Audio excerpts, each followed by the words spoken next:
Or rushing. I realized I was going to bring her back, and I didn't ask the two most important people in the room. All right. I'm ready when you guys are ready. Okay. Good to go? Yep. Okay. Good. Check. And I'd forgotten your first. Here, Lauren. Thank you. Too much on my brain today. I apologize. All right, folks. I think we've all had a few minutes to grab the delicious food at the back. Thanks again to Net Divines for this lovely venue and the food. Delicious as always. Come on back in. I'll encourage you to sit closer if you can to the front. We're going to bring Sean and Lauren up to the front for a bit of a panel discussion on marketing. So feel free to ask your tough questions. In fact, they're looking forward to it. Have a good, healthy discussion on everything tonight. You'll also notice on your tables and kind of spread around the room, there's a little pack of Post-it notes right here. And so part of my job is finding the right content and the best speakers for you. So if you've got ideas on or suggestions on future topics or future speakers you'd like to see, just leave the Post-it notes behind and then I'll source the folks for you for future dates. And on that note, I will pass the microphone and the floor back to our fantastic marketing experts. Okay, I'll introduce myself quickly since Sean was. Go Leafs! Okay, so I'm Lauren Pearson. You might have seen little rubber duckies around. That's my company, Dynamic Duck.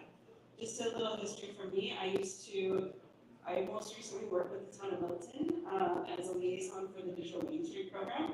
So during that time, I worked with over 200 small businesses here in Milton, helping them with their marketing support. So during that time, I realized that there were a lot of agencies that were taking advantage of small business owners because they didn't understand what marketing principles were and what they needed as a small business owner. And so to kind of comprehend that, I decided to start up Dynamic Duck as a way to continue that knowledge transfer to small business owners and to entrepreneurs so that they can understand what marketing principles are and what is important and what's not important. So if you look behind us, we have this slide here. This is the marketing trifecta. So it goes through and it talks a little bit about earned media, paid media, and owned media. So it gives you an idea of how, as you're developing your marketing strategy, how having little bits of information in each one of those buckets, and then how they all work together, so that you can create a very good, comprehensive marketing strategy that will help you succeed. So Sean and I can speak to those things and answer any questions that you have. I mean, we did cover, sorry, both the mics, okay. Sorry, so you missed everything on this. Oh, You got it, okay. I think we did speak a bit about the paid side of things and, the owned media. I think the earned media was something that I didn't talk enough about. And so your earned media would be, any kind of PR collaboration that you can strike up. Influencers who are not so expensive. They're micro influencers that you could use, right? That's the modern day PR. So I would say those are easier ways for you to get mileage without paying an arm and a leg. But the moment you get into paid, there's a certain minimum levels that you need to start spending in order to start getting the results, right? Yeah, and I think an area that a lot of people are questioning right now is SEO, because a lot of advertising techniques that have worked in the past are just not working in this current economy, especially when it comes to luxury goods and things of that nature. So I think having a good SEO strategy in place is really important. And I think that that's one area that unknowing business owners can really get trapped, because there are businesses out there that will take advantage of you, or that you may not be able to see the efforts of what they're doing. So understanding SEO practices and the ability to understand what is the competitive analysis. So when I work with a business on SEO, the first thing that I do is conduct a competitive analysis and show where their competitors are and what the listings are that they have, so that they can see like directories that they're not listed as part of, or things that they can do as a business owner to really get that first boost in your SEO. And then identifying your keywords, identifying the things that really matter to you. So I know Sean spoke quite a bit about why and why are you doing certain things. So really understanding what are those keywords, what are the things that are really going to make you stand out as a business owner, and what is going to solve that problem that you're creating a solution for, and what is that solution. And so really getting those targeted keywords that are going to help convey that solution is really what's important when it comes to SEO. So you want to make sure that you have the right person in place for you so that they're identifying those things and working through, and not just using blanket templates or putting you out into directories that really don't have a lot of value. So we had a question from you. And I promised you I'll not forget the question, but I have. I also got a chance to think about it a little bit more. So let me rephrase it. I just generally want to understand from marketer's perspective, what is the general feeling about AI, good and bad, and from your perspective, do you think it's a trend, something that you can leverage it, make it an ally, and like produce more content, more relevant content? How do you guys see it? You want me to go first? Yeah, go ahead. Yeah, so my view about AI generated content, if it's, if there's not enough effort put into the programming, then, it tends to be very generic, right?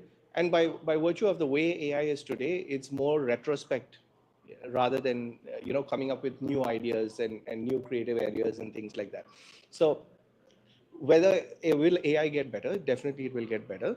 You need to put effort into programming in order to get better outputs. You can definitely use it as a complementing strategy with generating your own content as well, right? So it's a hybrid model the way I see it, because I have talked to a number of other content creators, and from their perspective, they believe that, the human connection that comes through content is currently missing in AI generated content, right? So I would recommend playing with it from a hybrid perspective until the AI becomes far better. But I don't know at what stage it's going to be future, new ideas kind of a AI generator, right? Anything Yeah, else? I think just to add to that, I would say that I use AI as more of an idea generator. So just to give me kind of a basic template for what I'm working through. So by nature, marketing is very creative and very, I don't know, mentally consuming, I guess, trying to come up with new creative concepts. And so for me, AI has helped me to kind of template some of the stuff that I'm doing so then I can be genuine in my approach to marketing. And I think that that's what is important, is taking AI only to a certain level and then using that to then create and add in that human element back in. I think there's a lot of things to be said as well. Like, for example, with some of the AI generative tools, coaching the tool itself. So there's certain prompts that you want to put into AI to really get it to give you the result that you're looking for.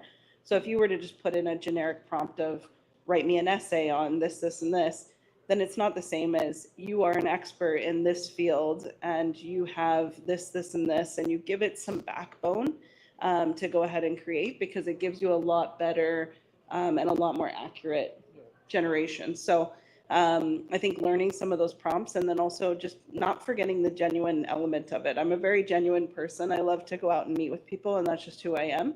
And it's tough when you meet people that are just so, hello, my name is Lauren. Nice to meet you. Like, it's just, you have to add that genuine element, and each person in this room has something that you're passionate about, right? And letting that passion come through in the work that you're doing, so that so it isn't a mundane day-to-day task, right? So whether you're a programmer and you're passionate about a certain type of programming piece, or about a project that you have going on, let that shine through, and make sure that whoever's helping you from a marketing perspective, that they share that passion, or that they understand what that passion is, because you don't want to get into a long, drawn out marketing piece where you lose your ability to share what your business is, and make sure that you stay on task. I just wanted to mention, so for my, so I'm in marketing, okay? Uh-huh. And so one of the reasons I use AI is it's very good for A/B testing. So you give it, content, it gives you different versions. You do email scripts, it gives you different versions. They're not perfect, but it helps to, instead of spending a lot of time figuring things out, it's a very quick, easy way of doing it. It's never perfect, it's not great, but it's a good cost starter, and it's great for A/B testing. You can go to you always have to tweak it. It's not there yet. So you know that. So if I can just summarize like the 3 point of view that you've got, you guys are thinking of it as an ally, not as a threat. You think it increases the productivity, the context is key. So the better the context AI has, it can create a first draft. You want the human in the loop.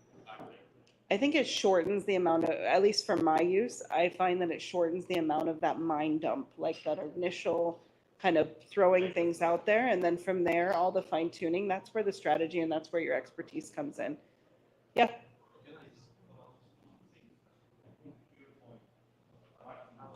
I'll give you the mic because it's hard to mix.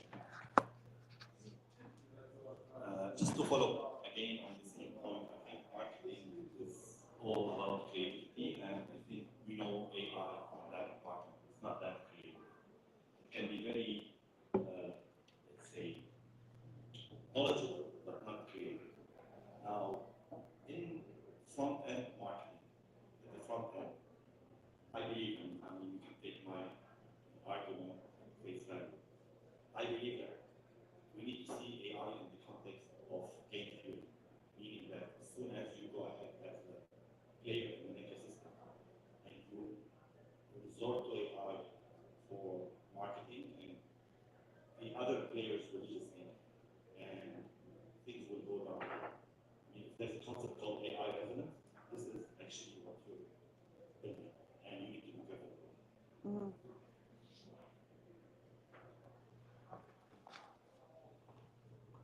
Any other questions? I mean, I've used AI even to start, what I do is I have my thoughts and then I put it in and I start using it to refine, right? So you can use it either way. And I think it works well from having your own original thought and getting it to refine it. Right? So there's multiple applications, and I think everyone is trying and testing and figuring out how best to harness it, right? Thanks for validating my hypothesis there. Yeah, no problem. What AI systems are you using? So, I mean, the ChatGPT is for sure, and the more the upgraded versions is actually super good. But you've got AIs for video production. You've got Photos, like for Dolly. photos, yeah, Yeah. photos as well. So those are some of the more marketing centric kind of AIs that we tend to use most often. And even just as like a beginner tool, like if you're just starting, I'm like a huge Canva proponent. So I'm technically trained in all of the Adobe programs. And since I started using Canva with small business owners about 2 years ago, I hardly ever touch Adobe programs anymore because Canva is just, it's constantly. Have you used the AI part of it? Yeah, there's great AI. You can generate QR codes now in Canva.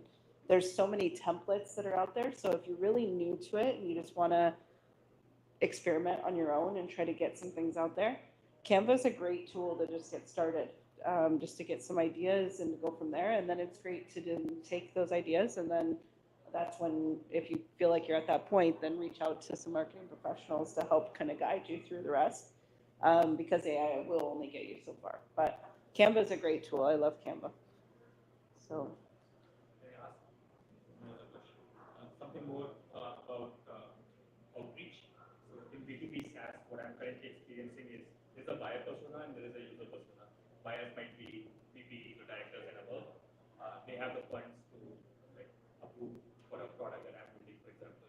But the users are not those people. They're like actual teammates, like project managers, product owners, scientists, those kind of people. How do you create a marketing strategy that kind of hits the right tone with both the groups? Or maybe if I have to prioritize it as being a scrappy founder right now, it doesn't become scrappy. How can I not waste my time reaching out to the wrong audience? Like, which should I just target one particular cohort, say users, user persona first, big some like installs and like get some people on board, and start doing that? What would be the recommended approach? What do you guys think? So what I understand is that you've got the users and you've got the actual decision makers, right? And so your question is, who should you be focusing your energy on? Am I right? Yeah. Now, see that there's, from an awareness standpoint, your buyer, your decision maker also needs to know you as much as your user, right? So I would say from an awareness perspective, that's something that you need to address.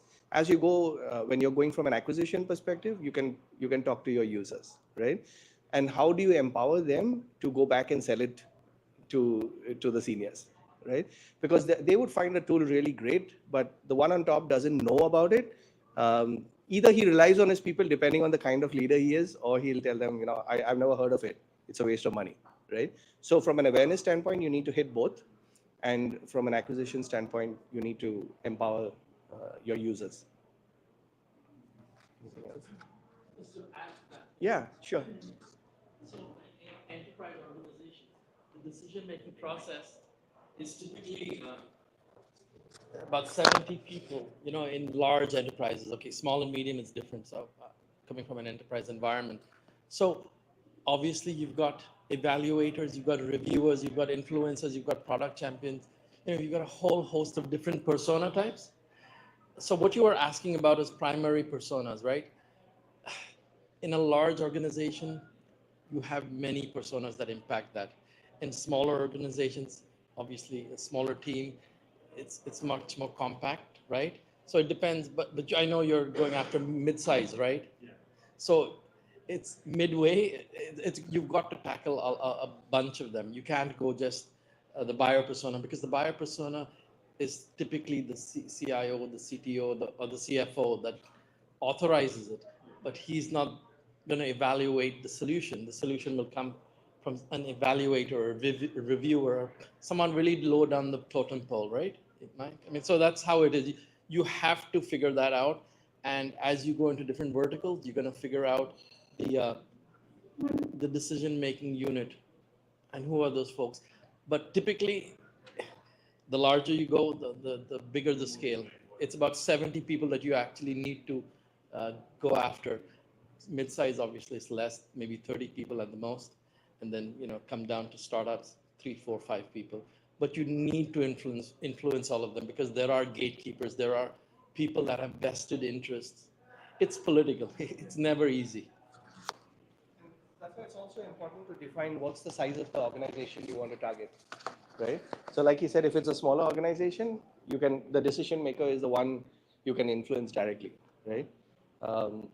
And like he said, in an enterprise scenario, there's too many stakeholders. People who are not actively the buyers will still have a say in the whole thing. Right. As we go up in that channel, just marketing will connect, right? So enterprises will also develop security posture, performance, and non-functional requirements as well. So Yeah. is something we have to think of as well. Oops, sorry. I think to piggyback on that too is one thing that I find that people struggle with when they're first learning marketing concepts is make sure that you've identified the course of action that you want the people you're marketing to take. So when you're identifying different buyer personas and different people, or maybe it's completely different, you may even have a product that you're marketing, some B2B and some B2C, making sure that you understand what that funnel is and what that course of action is that you want people to take. Because otherwise your marketing efforts are kind of all over the place and you're not gonna see the results. So making sure that you have some lead capture capabilities, so that you can, especially during the product testing phase, to make sure that you're accurately getting feedback and data, because in the tech industry, data is key, right? And same with marketing, understanding those analytics and understanding where your customers are, where your potential customers are, and being able to tap into those markets, but then also making sure that you're clearly identifying what action you want them to take when you're doing your marketing efforts. Otherwise, your efforts are going to get lost. Any other questions? Yep. Let's say for simple SMEs, or let's say fit for purpose sort of ventures, I'm not going to say startups, let's say education. There are self-contained platforms like Kajabi, Teachable, Thinkific, etc. And obviously in web development, like ShareDrive, etc. Do you think, from your perspective, do you think the marketing tools or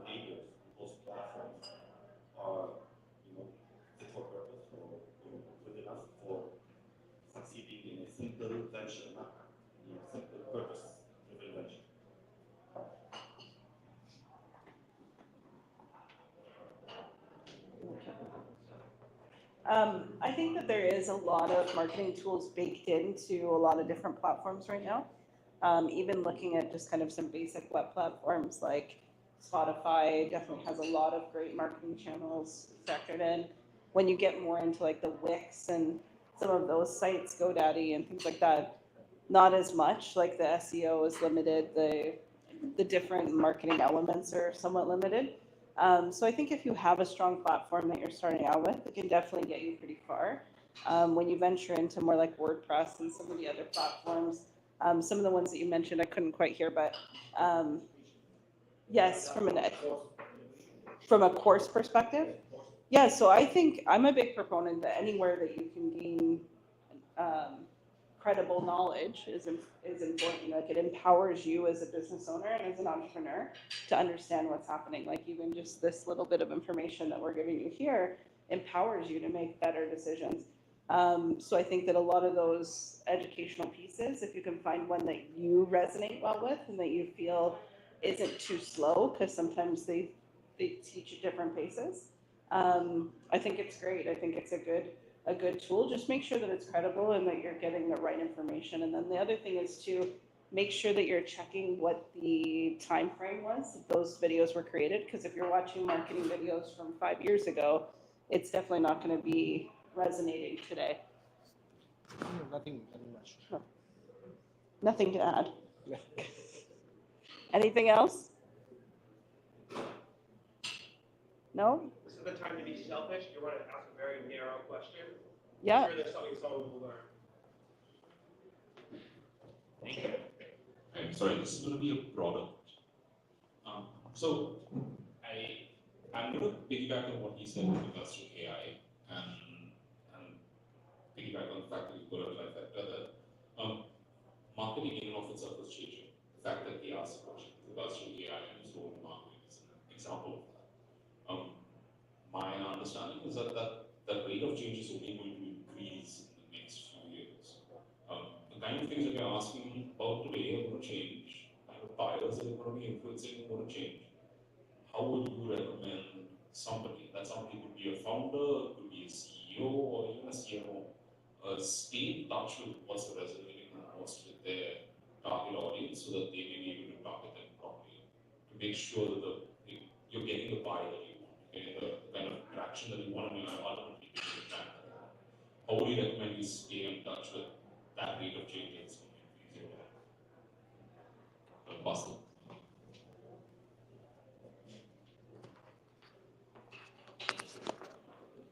I think the question is coming more from the rate of acceleration of change, right? It's faster these days than it was ever before. And in my view, there's no substitute for test and learn, right? And that's what we always, in marketing, we do a lot of test and learn to figure out what's resonating, how things are changing. I would say that, we have to rely on more, real-time data that we are getting to figure out how we can better change our marketing strategies to resonate with audiences, given the pace of change, right? So anything more to add to that? I think the main thing is just don't keep doing something just because you've always done it. Make sure that it's actually producing the results that you want. So making sure that whatever marketing principles you're putting into play, that you're actually checking those analytics, you're understanding what the results are for you. And some things, even though it does seem like everything's changing, there are some things that are true to form. Like your why always needs to be front of mind, right? Your the actions that you want people to take, that always is going to be the same, right? But you want to make sure that you're not just doing something just because someone told you should do it, but that you understand what the effect is of that marketing on your business. Marketing man, Melroy, any point of view on that? So, some of the key areas I've worked with is voice of the customer and voice of the market. So, voice of the customer is when you have user advisory boards, user groups. In large enterprise organizations, that's what we have. We have user groups that we talk to every quarter. We meet somewhere. Those can be the most amazing feedback mechanisms you can have. there are tools like Asana and AHA that allow you as product managers to get feedback from your customers as well. So there's the specific toolkits that you could use, but the best thing is building a relationship with user groups, with buyers, with people, talking to people. That's all it is. You reward your best customers. They love it. They love it when you talk to them. They love it when you ask them for information. They feel wanted. The worst feedback I've got is you only come to me when you want to bill me, or you want more money, or you want to increase your rates. That's the worst thing that a customer can say to you. You want customers. So we would have QBRs with customers. Our account team, I would send them out. They would go have quarterly business reviews with customers on the road constantly, because they would find out what they need. Our account management team would actually generate more revenue than new business development. So it's the most fertile ground, your customer group. I hope that answers some question. Okay. I mean, in some of the startups, we also used to have customer advisory panels, right? Where we would recruit people who are like our ideal audience, or even competitive products that they're using, and we'll bring them in from time to time to talk to them. That was a cheaper option than some of the other research tools, which have become quite powerful these days. Like earlier, to get a piece of research, you'll have to wait for results, say 4 weeks, 6 weeks out. Now we've got what do you call that? The AI chats with people, and then they cluster the qualitative information. You can actually get qualitative at scale within 2 weeks, right? I mean, that again is a long time. I don't know, things might change even at a faster pace in the future. But as the environment changes, even our methods of accumulation of knowledge will change, right? And it'll get better. So sometimes we are playing catch up. Sometimes we might have tools that'll be ahead of the curve. Right? I have one follow-up question for you. Oh, yeah, we're fine. No one needs to see me. The one thing that I don't think anyone asked was like, what size? Like, what size? First of all, you're a product manager, correct? I'm assuming by your question. Yes, awesome. What size a company, and what are you trying to build? Fairly large organization. Okay. Okay, that's a big org. If you can't talk about it, that's cool. Yeah, mostly the design. Okay. So we build design tools for. Yeah, awesome. So the one piece of advice, I'm not going to say that was bad from anyone, because I think this is all good advice, but also building out a product, because I'm a product manager, I can relate to you, I've built all these things, so I want to make sure I put my 2 cents in, is the person who's closest to the customer is always going to win. And like, yes, advisory boards and QBRs are great. At the scale about what you're trying to get feedback in, it's as low down as you can get. Is it one-on-ones? If you can manifest one-on-ones with your customer, if you're solving design tools for engineers, you can go talk to any engineer about what their problem is. And if it's like, hey, my design assets are never lined up, which I'm assuming is kind of the ballpark that we're going down. If the design assets are never left up, you can go throw a rock in Toronto and find 50 people to talk to. Like, that won't be hard to do. And that's something that you could do for, $5 for a coffee. And that's the way that I would look at it, about like, how do you do something at the lowest level? Because you want to have unbiased feedback. You want to have feedback direct to you. I'm not saying that don't go through marketing, don't go through those other channels. In some organizations, you have to, judging by what you're trying to build. This is the way that I would approach it. And then on the flip side is learning who your customers are, what they're doing. You have to be that person. So, if you're building engineering tools, like, are you playing with Copilot right now? Are you playing with these tools? How do you make sure that you're in those spaces? Follow those Reddit groups, follow all those things, and make sure that you're using those tools. Not necessarily that you need to use them, but you need to understand that your engineering team is talking about these specific 1 to 15 tools. And how do you layer your conversation into that? And how do you integrate, differentiate, stuff like that? So that's how I would approach it. Just judging by what you said and trying to converge and try to give you, I build a lot of 0 to 1 products. I basically have no budget. I have very small teams, stuff like that. So how do you be scrappy around it? Again, in a 10,000 person organization, there might be a lot more red tape that you have to go through. You might not be able to talk to users, but if you can walk out of your office for 15 minutes, go find a couple of engineers, I bet you that will be very, very rewarding for what you're trying to do. Awesome. I want to make sure that we answer all the questions. Again, super selfish time. If you want to go super deep into something, you have marketing people here who want to answer very tactical questions. Now is the time. You're basically getting free advice. So if you want to ask anything very, very specific.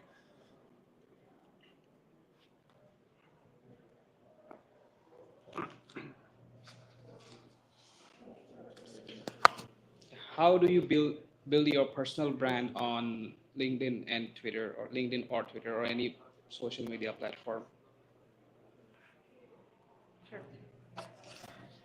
So with LinkedIn, it's always important, especially where you're an entrepreneur and you're going to be dabbling in different fields. LinkedIn is a great tool. So make sure that you have your LinkedIn profile updated, first of all, that you're not showcasing a past employment that you're no longer involved with. So making sure that you have it updated.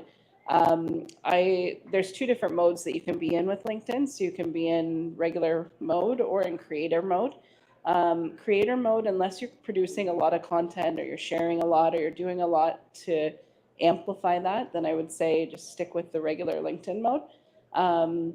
But ways that you can expand is definitely with LinkedIn groups. So making sure that you're joining groups of like-minded people so that you can gain some of that knowledge from other people. Like, you don't need to reinvent the wheel on a lot of things that you're doing. If you can glean knowledge from someone else or learn from someone else's mistakes, that's a great way to do that. So LinkedIn groups, finding groups that maybe not even locally, but worldwide, that do the same types of things that you're doing and solve the same types of problems that you're having.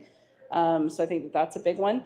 And then also just making sure that if you're open to collaboration or if you're open to work as well, that you're properly identifying what the different things are that you have experience in or that you want to be known for, right? Because sometimes it's easy, if you've worked in a lot of different areas, to have kind of a laundry list of all the things that you know that you're kind of an expert in. But narrow down and really focus on those keywords and those things that you want to be known for. Like, where do you want to go with your career or with the position that you're doing? But I would definitely say LinkedIn groups. Any other? I think one of the headline, many people underestimate the power of the headline. It has to be, it's not your last destination. It's not certain abstract things that people love to call themselves, evangelists, whatever, right? It's about being very crisp and clear about, I help so-and-so do what, by when, right? If you're a business person, you have to have that tangible value prop right up front there. The other thing, I talked about coming up with your a social strategy. You could do that for LinkedIn, right? What's your overall story? What's the different chapters that you want to talk about? What's your tone of voice? What's your communities? She talked about the communities. And then what you can start doing is lining up your posts, right? Like, if you really want to be active on LinkedIn, you need to be, ideally people say that you need to be there 3-4 times a week, but minimum two times a week, you need to be posting stuff, right? But what I found quite useful as well is collabs, right? So for example, I volunteer with an organization called Ascend, and they are all about helping Pan-Asian for professionals further their career in Canada. So as a part of that, I created a content strategy which causes me to interview CEOs of different companies, right? And so when I interview the CEO, the video is posted, I get the mileage with his company, right? And then they're going to hashtag everyone else, and that's important as well. So there's ways of how you can chase a mic even on LinkedIn, right? We are here chasing one mic today, but you can do that on LinkedIn as well. And also, even just as much as adding people that are in this room, like if you've met someone today that's helpful, or that you might want to work with in the future, add them on your LinkedIn group, because you never know where their network will take you as well. Last questions? Do we have a LinkedIn group for Milton Innovation? Yep. Milton Innovation. Join the LinkedIn group. Yep. Go to the website. It's on there. I've also just posted as well. And also add Mike Shaws. Thank you. I think too, one other thing for LinkedIn too is that if you're trying to show that you're an expert in the space, It's okay to reach out to past people that you've worked with and ask for recommendations as well. You can send them a recommendation link and say, hey, Lauren, remember when we worked on this project together? I really enjoyed working with you. Would you mind leaving me a recommendation so I can show my expertise in this area? And then in return, offer them a LinkedIn recommendation as well. Like, we're here to scratch each other's backs, right? I just want to add something to this. Right? Like, it totally depends on whether you're targeting LinkedIn for your personal profile or for your business profile, right? So it's the audience you want to target. Like that has to be kept in mind first before you go about putting any post in that place in the first case, right? If you're targeting like your personal audience, like looking for an employment or so, a recommendation and things like that works out beautifully. If you're looking at like that for a business, it's a different ball game altogether, right? It goes back to the question Mike was asking, where do you start? But you have to start somewhere, right? You either start at the CEO level, you're the C-level people you want to target. There's a different kind of a content you want to create for them, and then you want to be part of that. Or if you're looking at attracting jobs, like, you're giving jobs as part of your organization, you're looking at recruiting people, that attracts, that post is different, right? So it depends on the target audience, which you need to keep in mind before you make any posts on LinkedIn. Thank you. Last call. Yep. Sorry for like asking too many questions. I'm not ashamed about it. How do you deal, like, first of all, what are the strategies you would recommend for cold outreach? Like, let's say you create some content, you have some stuff to share, but the very first interaction, where would you get like some database? I know there are some services, Apollo and stuff like that. You can get like list of emails, put it in a CRM, automate that stuff. But what works, what doesn't work? And the second part of it, when people don't respond, like they ghost you, how do you deal with that kind of rejection or ignorance? You think like, oh, I have a great product, I have a great story to tell, and it should definitely work for you because I've researched, you are in my ICP, you are in the target audience that I want to target. How would you deal with that? Like, as a founder, I really want to make sure my team sees that we are putting effort. Sometimes it works, sometimes it doesn't work. Any thoughts on that? Yes. When you talk about cold outreach, what volumes are you doing in terms of? I'm just going to start that now. I'm building that marketing and sales team right now. So we just started like creating a couple of blogs. So I have 3 blogs up on my website. My wife, she's also from marketing. She actually was just posting a blog post on LinkedIn. But generally what I do, I just search for personas, and then I just drop a message in their inbox, right? And half of the time I get some response. Some people say, okay, let's set up a time, but it doesn't convert into that. So I'm thinking about that. I'd say, see, when you talk about cold outreach, typically email campaigns come to mind, right? And the response rate for emails is very, very low, right? It's 0.2% or something like that. So you have to do those large numbers. You send out 1,000 every day or whatever. That's when you start getting the response.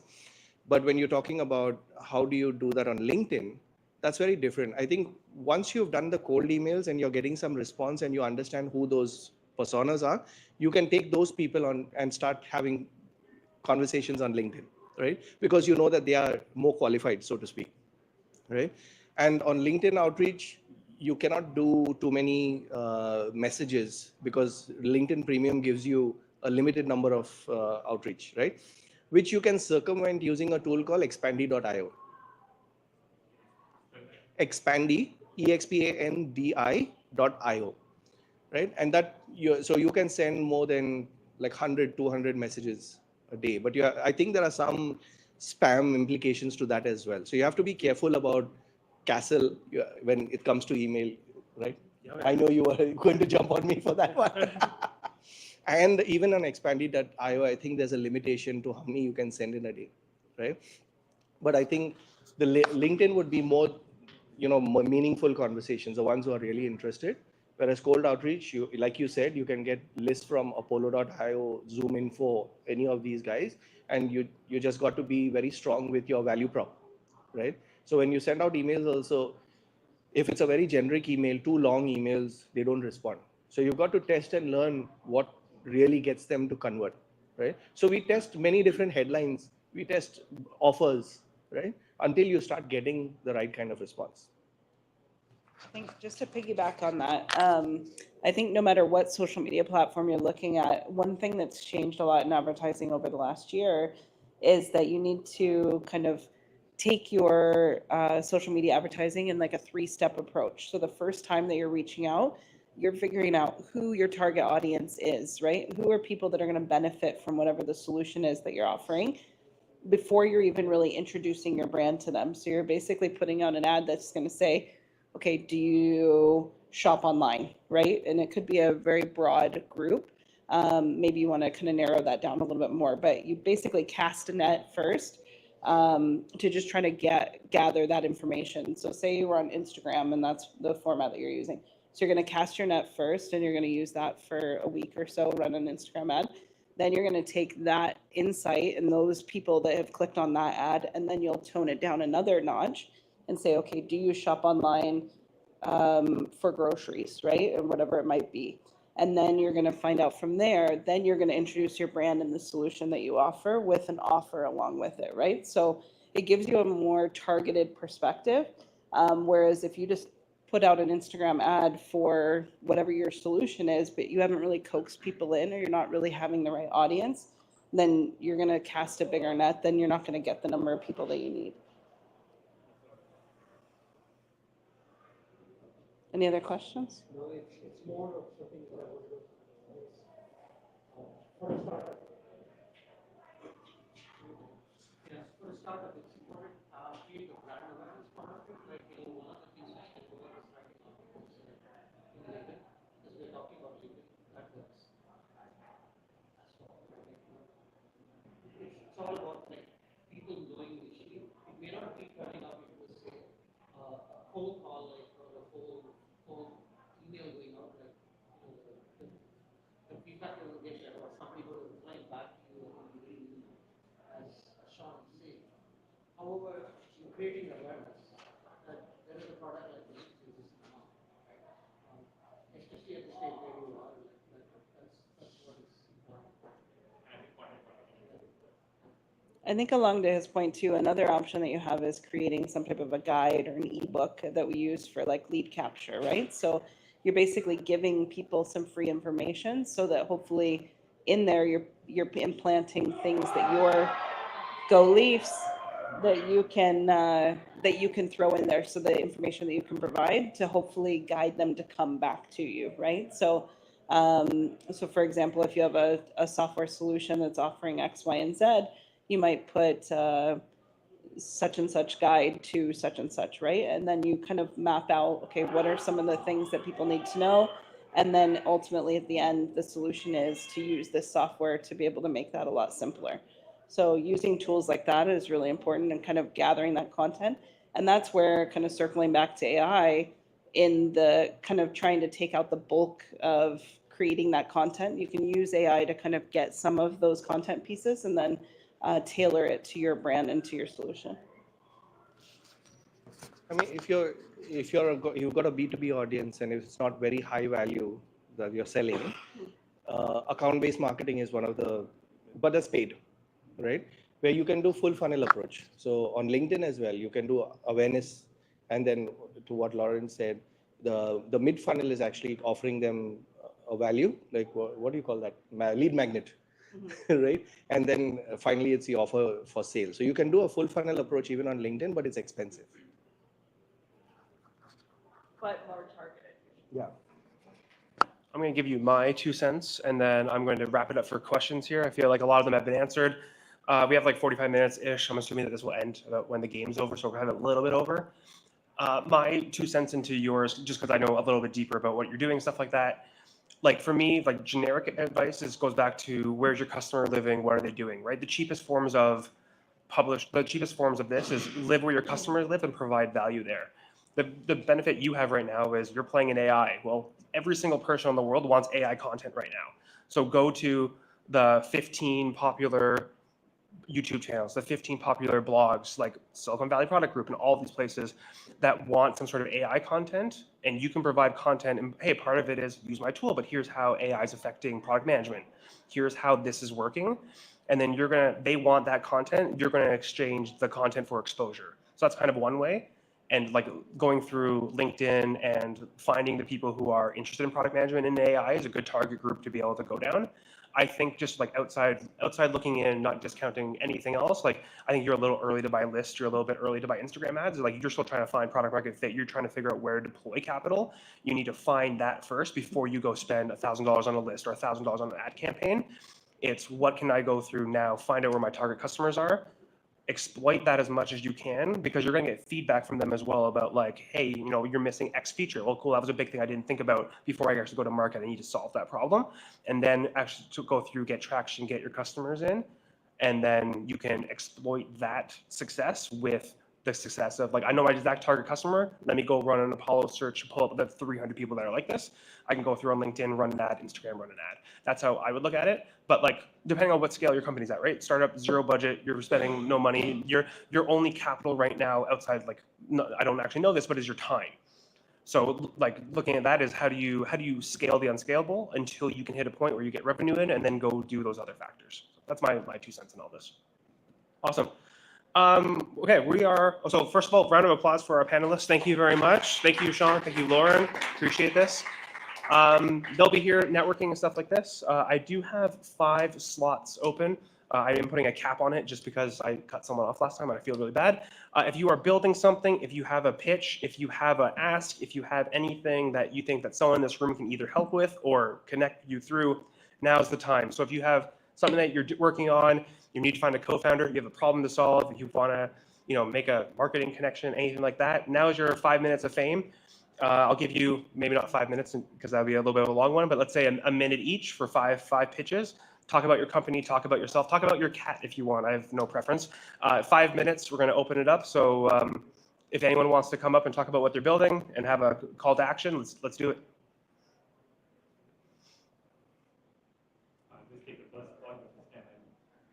Yeah, no self-promoters here.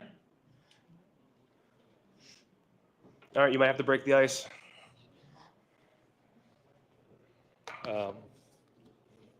Right. But before I start pitching, I want to know how many of you already know and or heard me talking about my product. I know some familiar faces, so I'm not gonna. I'll tune it accordingly.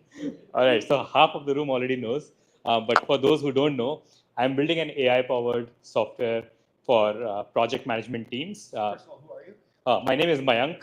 Thank you. You're a good moderator. My name is Mayank. I live in Milton.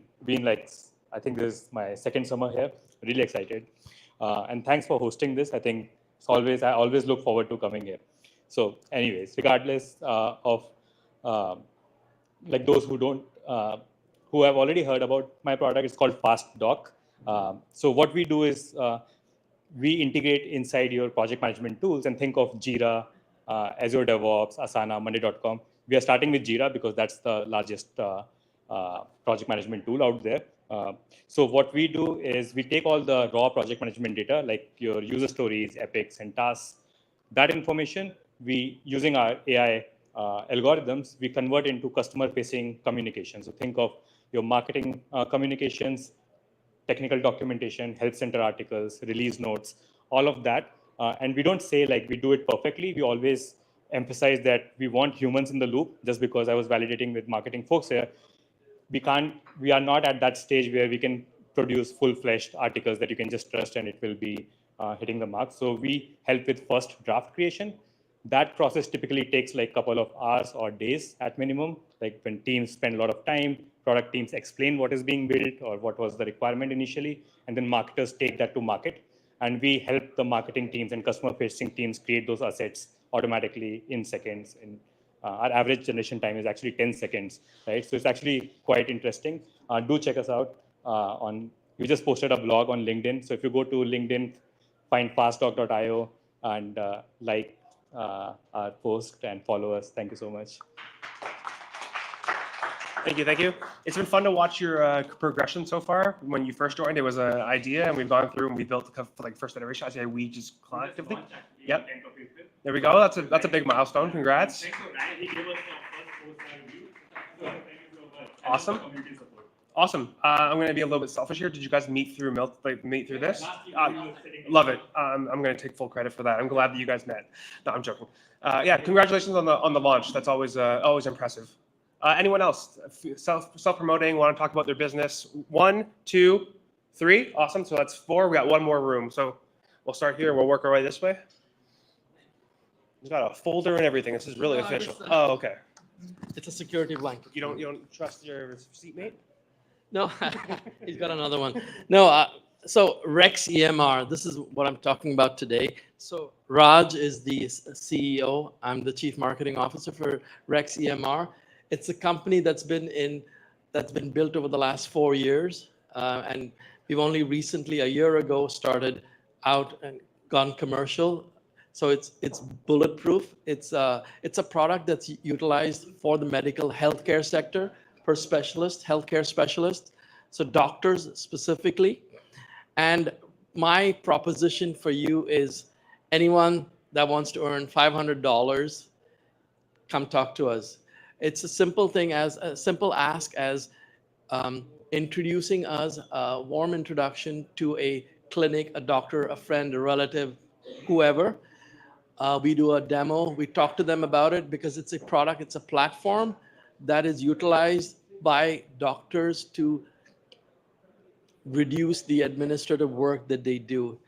It's a whole system, it's a platform.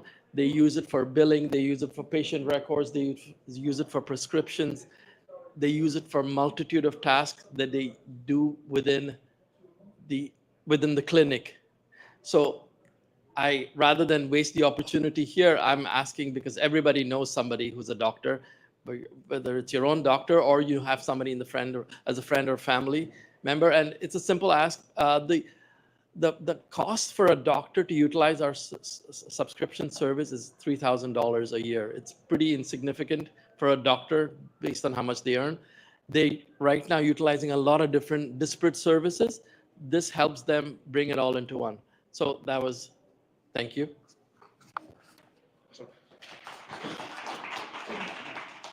Awesome. For everyone who pitched to, either if it wants to just send me a LinkedIn message or Facebook message or anything like that, please feel free to send me your information. I'll make sure that gets posted. Part about going back to the support from the first couple of slides is obviously we want to go through and share these stories. So feel free to send it across. We can get, again, talking about finding your target customer and stuff like that, like posting it on Milton Innovation will help get some of that business because I need the content to be able to do this. Therefore, it all kind of works out. So please feel free to send it along. So next up. We also need one more. We have one more on deck, and we need one more for number 5. But yeah, there we go. Hi, I am Avi. I am a Salesforce champion from 9 to 5, and then software engineer / entrepreneur after 9. I mean after 5. Get the point. So my idea is that I build few side projects, but then when it comes to marketing, when it comes to SEO, when it comes to content generation, I am not as creative as I am with writing code. So I set to solve that problem of how do I generate content? Now AI can do that. That's awesome. But then, as we all just spoke about, it's not relevant. It's not specific to what you're doing. So just for an example, if I'm an insurance company, I want to have my content tailored to the current trends and current looking up to my competitors. So the way I would generate content for myself is look at what competitors are doing and then take inspiration from that content and then try to build something for myself. And I basically, in the pursuit of mastering that process, I built this pipeline of a software scraping the content from your competitor websites. It gives you the SEO meta tags for your for those content, and then you can either select the contents and generate an AI can generate content, your content based on the blogs you have selected, or it can basically look through all the blogs and come up with the content that that's basically looking at your competitors' contents to come up with. So in essence, it's doing exactly the same thing that I would do, but then I don't have to go on that creative drive to build that content. I can just proofread and make it more human. So yeah, reach out to me if you want to learn more about it, and then maybe we could see how that goes. Thank you. One clarifying question: are you looking for users, or are you looking for a marketer to help you? Right now it's in beta. I have the whole pipeline working. I want to kind of see what's the product market fit is. Awesome. Cool. Thank you. Thank you. Next up. Hired a temporary cameraman. Yeah. Awesome. I mean, I run with my own camera crew. Yeah. There you go. Okay, awesome. I need to hold both of these? Yeah, one's for here, one's online. Okay, so good evening, everyone. My name is Jason Rule, and I run a company here in Milton called Evolution Data. So we used to be called iLeague Wireless. We changed the name to Evolution Data. Put this a little closer. Because what we do and what we transact is we sell data. So not the data that you would traditionally think, like we're not taking people's information and selling their information online. We just sell connectivity that allows devices, let's say their tablets, modems, sensors, etc., to connect to the internet. So things that are out moving around, if you can imagine a tablet, a field service guy comes to your house, he's doing filling in a form, doing some work, etc. He's going to have a tablet with him, and that tablet is going to have a SIM card, just like the phone in everybody's pocket here. So what we do is we do that on a business level. So we're selling that to businesses that need to connect things to the internet, that allow them to do their work while they're out in the field. So it's a pretty straightforward, simple business. We do a lot of advertising, telling people what we do, and we're in a whole bunch of different industries, from construction to irrigation to renewable energy, anything you can imagine where they have stuff in the field collecting data. And the cool thing that I think, and again, I'm all over LinkedIn kind of promoting the message, speaking the doctrine, et cetera.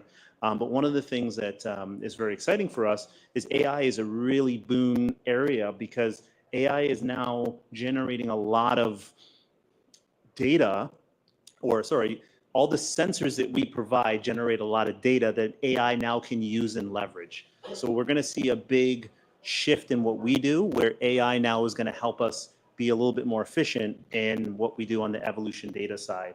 So I guess, again, about our company based in Milton, we're a relatively small outfit. We've been around since 2015, so quite a while, and static, not too close. And we're, I'm happy to be here. I've been following Mike online, kind of seeing the Milton Innovation community grow. Hopefully, if there's no Leaf game next month, should I dare say it, hopefully we have the room filled, and we can have a lot of people learn about, the vibrant community of Milton, because we're located in Milton here as well.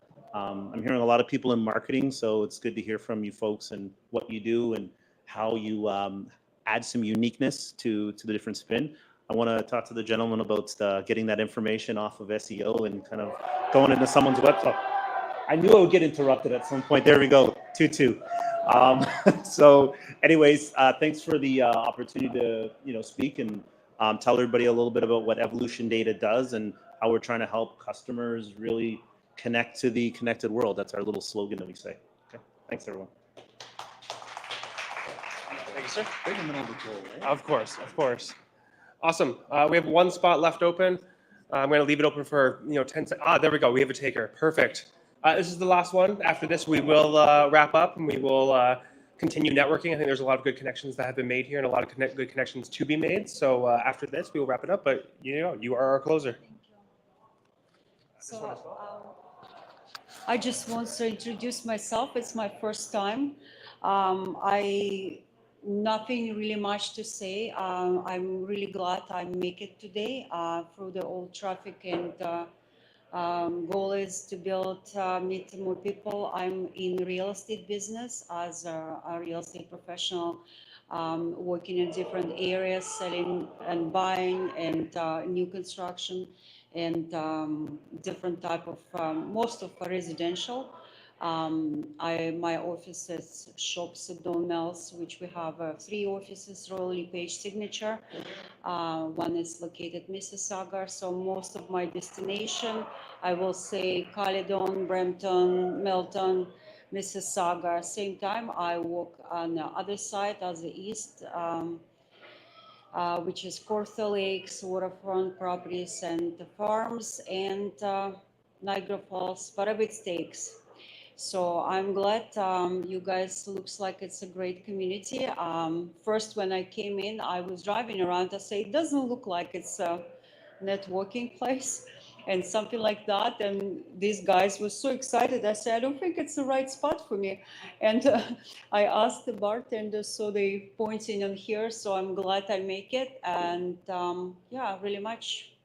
And my name is actually Irina. My last name is Marchenkova. I'm from Russia, from Moscow, and I'm about 12 years in Canada.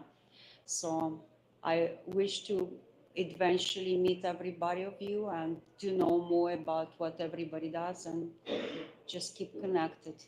And thank you so much for organizing. Thank you so much. Awesome. I'll say everyone has to stay here. When you buy your second house or your vacation home, then you can use her. If you're going to buy in Milton again, please. We like to have you guys here. I mean, obviously I'm joking, but I like to have you guys here. I like all the Milton Knights or Miltonians. I don't know what we're called. Anyways, so thank you all for coming out. I think this was a good one. Please give me any feedback, positive, negative. I want more hear the negative than anything else. I want to learn how to improve. Anything that we can do better, please let me know. We're always looking for improvements. Again, kind of a product mindset on how to go build something. But just thank you overall. Thank you all for coming out. We can watch the end of the Leafs game and do some networking. Again, a lot of good connections here. Make sure to add some people on LinkedIn. LinkedIn has a QR code feature in the top right. If you press it, you can scan it, with the business cards and stuff like that. Very, very easy. Connect, mingle, finish the rest of the food. There are some takeout boxes. I'm not sure how much food is actually left. Feel free to take some home. And yeah, thank you all for coming out, and I hope that you enjoy the rest of your evening.